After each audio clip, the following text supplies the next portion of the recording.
Hey guys, welcome to the second episode of my new miniseries, the Rework Retrospective. Not gonna lie, I was not expecting the Aatrox video to do as well as it did. I usually have a list of videos that I'm fairly confident will have a strong start in views, which are usually the ones I tag on sponsors, but that video was not one of them. Little did I know, it would break over 80,000 in the first 72 hours, which is phenomenal. Thanks so much for that. So this is probably a green light for me to talk about all the other reworks that happened so far. I'm aware that for some of my why no one and why everyone plays champions, I already discussed a bit about the reworks, but I never fully went in depth on them because I was focused on how they're doing right now. The point of this series is to do a little comparison between their previous iteration and their current one, what problems the old version dealt with, and also how they're doing after everything's happened. Provided the series holds strong and it's not just the Aatrox video that does well, I will eventually cover every single rework champion.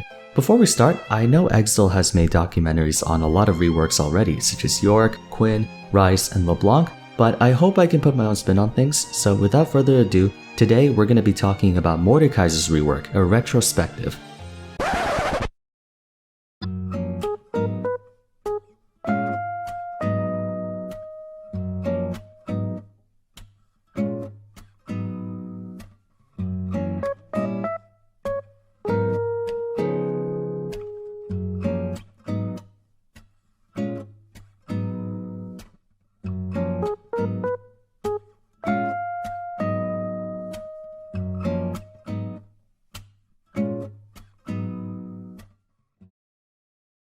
A large portion of Champions in League have been through mini reworks, where they would have a few things changed in their kit but their look and feel remain the same more or less. For instance, both Silas and Ornn have had a patch that put in a number of changes to their abilities without necessarily altering how they're supposed to play all that much. But few champions have had more than one major adjustment to them. Everyone knows Ryze is the guy with more reworks than he can count on one hand, but Mordekaiser was another poor soul who had to be changed twice, and just like Aatrox, the community is rather divisive on which version of him was better. And no, not because of the pizza feet, although those will be greatly missed. We have to talk about all three versions of Mordekaiser, so let's start by talking about the first and second ones. Even amidst all three of his iterations, he is a juggernaut through and through, and his playstyle revolved around gradual deterioration of his opponent's health and overwhelming you with higher durability and damage. Not unlike Aatrox, Mordekaiser was also a health-based caster, meaning all of his abilities would drain his own HP. To prevent him from killing himself, his passive would create a shield that would regenerate whenever he dealt damage through his abilities. His Q, W, E, and ultimate were all damage dealers. This passive stayed largely the same between his first and second versions. His Q, Mace of Spades, was a basic attack augment that dealt bonus damage. If he struck only one target, it would deal even more damage. But if there were other enemies nearby, it would deal chain damage just like Volibear's passive or the old static shiv. As for the second one, it would instead empower his next three basic attacks to deal bonus damage, with the third one dishing out the previous two attacks worth of power combined.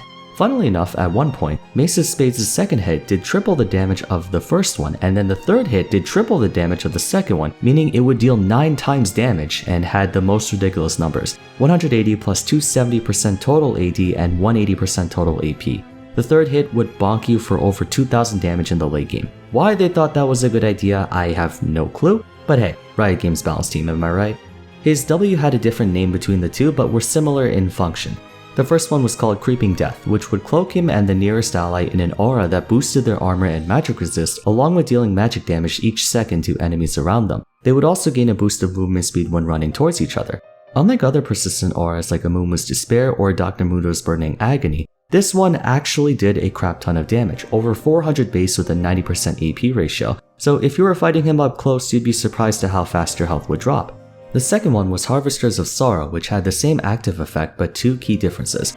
The first was this really weird passive that would give him bonus experience when killing minions near allies equal to half of what he lost due to them being there. So usually, when a minion dies near two champions, they would get half experience each. But if one of those champs was Mordekaiser, his ally would get 50% and he would get 75%, so it was a net bonus. This was mostly put in place to accelerate his scaling in the bot lane for reasons I'll explain later. As for the active effect, the ally cast damage and movement speed when walking towards each other were roughly the same. But rather than grant him and his partner bonus resistances, W could be cast again to deal an extra burst of damage and heal you and the ally from up to 2 enemies hit.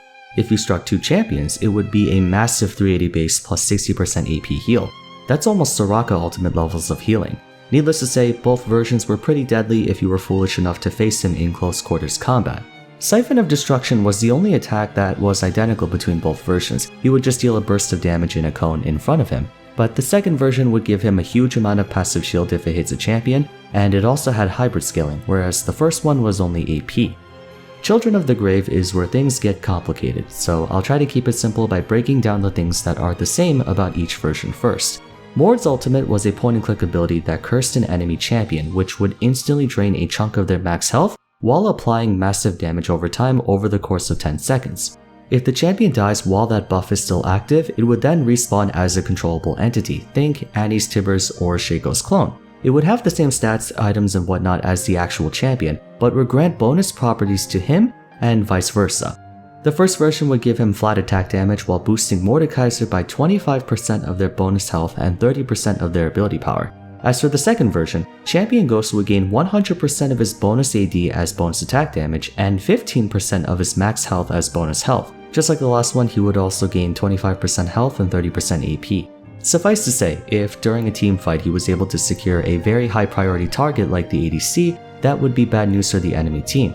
However, there was a second property to his version 2 ultimate that would allow him to actually turn the frickin' dragon of all things into a ghost. Instead of gaining health and attack damage, dragons would get bonus attack range and movement speed. But remember the 25% bonus health part, right? If you stole the Elder Dragon, Mordekaiser would usually get about 1000 to 1500 bonus HP. He would basically win teamfights on his own because he would be the most destructive force of destiny while fighting a 6v5. Despite the sheer amount of unironically stupid bullshit that was in his kit, very few people played either of Mordekaiser's versions because the changes didn't do a good job at really addressing the fundamental problems with his kit, and like Aatrox, there were 3 big ones. The most egregious issue with this guy was that he was straight up the worst Juggernaut in the game, at least if we talk about his state at the time he was reworked. Old Yorick would have taken the first place spot, but he was reworked in Season 6. Even though Juggernauts are known for having poor range and slow movement, every single one of them has at least one ability that gets them closer to their opponent, or gets their opponent closer to them. He was the only one who had neither. Let's take a look at the list on screen. Aatrox has Umbral Dash and Infernal Chains, Darius has his Pull, Dr. Mundo can throw axes to slow enemies and his ultimate to speed up, Garen has his Q slow, cleanse, and movement speed boost, Illaoi has a mini dash on a W, and her Test of Spirit could slow enemies if they try to run away. Nasus has Wither, Zed has Facebreaker and his Q move speed, Shyvana has Burnout, Trundle has his Giant Ice Field and his Pillar, Udyr has Bear Stance, Urgot has his Q and ultimate slow as well as his E dash, Volibear has his ultimate and Q, Yorick has his Cage thingy, and his ghouls can jump to whoever he E's on. Prior to his rework, Mordekaiser had 0 crowd control, not even slow, and he had no dash or movement augmenting abilities. His W speed up only worked if he was running towards an ally, not an enemy, so you can't count that. He was by far the easiest champion to kite. Rylai's Crystal Scepter did help a little bit, but not that much considering how short his attack range was too. Honestly, the whole idea Riot had about putting him in the bot lane so he can secure dragons was stupid, because even if you supplement his XP gains, unless he has a support who can engage for him like Thresh or Blitzcrank, legit, any AD carry can harass him out of existence, more so if they're backed up by a controller like Morgana, Janna, and such. His lack of gap closes and crowd control caused more problems by extension. Another thing he had to deal with was his inability to fill in any particular role. Mordekaiser was a magic damage juggernaut with no crowd control and no self-utility, only damage. Even the ghost he summoned couldn't do anything besides walk up and attack, unless it was Nautilus of course. He was only damage. That meant no one really wanted to play him because he offered nothing else to the table. Now if you want magic damage, you could pick a regular top laner like Rumble, Kennen, or Vladimir. They won't be as tanky as Mordekaiser mind you, but Rumble and Vladimir have way more AoE burst damage while Kennen can stun the entire team. This even reaches to his own subclass. Every other Juggernaut was just better than him most of the time. They would either beat him 1v1 or outperform him in teamfights. He was basically the stat stick to end all stat sticks because there was legit no way you can outplay your opponent. With no crowd control, you can't interrupt anything, and his most dynamic ability, his W, could be addressed by just walking away from him. Even his ultimate was just a point and click that only drained health. At least Trundle could steal armor and magic resist so he could ult the enemy tank to become tanky himself. Mordekaiser just had nothing. The dragon gimmick, while cool, wasn't very practical. It was meant to be used more as a macro device, and in solo queue, no one knew how to make best use of the dragon because the number of games where Mordekaiser got his hands on one were few and far between. Last issue was his lack of itemization.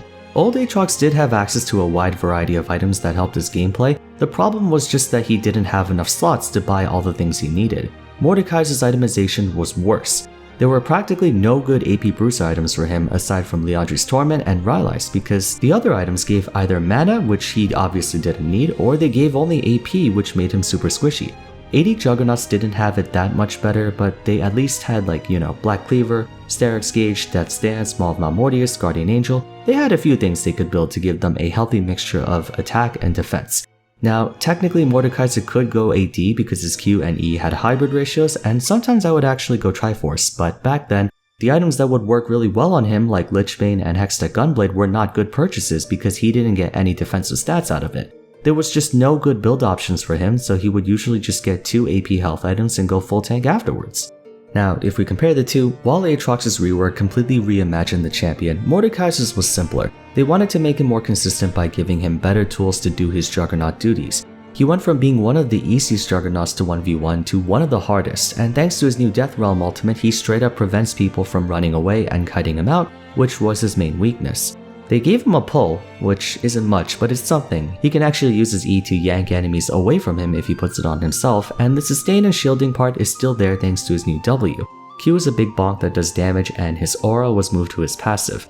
If we strictly look at fixing his problems as a Juggernaut to make him a more practical champion, they succeeded. He's easy to pick up, does his job well, has a really interesting niche thanks to his ultimate, and he fits in a lot of team compositions, especially in light of the growing prevalence of AD mid laners. The cost? They kind of turned him into a store brand Juggernaut. Old Mordekaiser was unique and quirky. Bad, but quirky. Again, he could literally control the friggin' dragon. He could summon a ghost of whoever he kills. As someone who's played both old and new Mordekaiser quite frequently, the old one definitely had more character to it, whereas the new one has almost none. Nothing in particular was removed from him aside from his ultimate, but they took the parts of his kit that made him more interesting away when they should have kept those. Okay. Death Realm, cool ability, very cheesy ability and can ruin a lot of people's days, but as a concept, it's nothing special. Camille has a similar 1v1 ability. It's a very practical skill, just not unique, if that makes sense. The ally double aura effect is also something no one else really had, but that was instead removed to just be regular self-given aura. But that's also kind of a generic thing. I already mentioned Amumu's W and Mundo's old W. Just to be clear, I do love both old and new Mordekaiser, but not for the same reasons. I understand why they removed the ghost. It caused so many bugs and was problematic for a lot of reasons, but it was a core part of his identity and pretty much the only reason people ever wanted to play the guy. But I am aware I am biased due to nostalgia.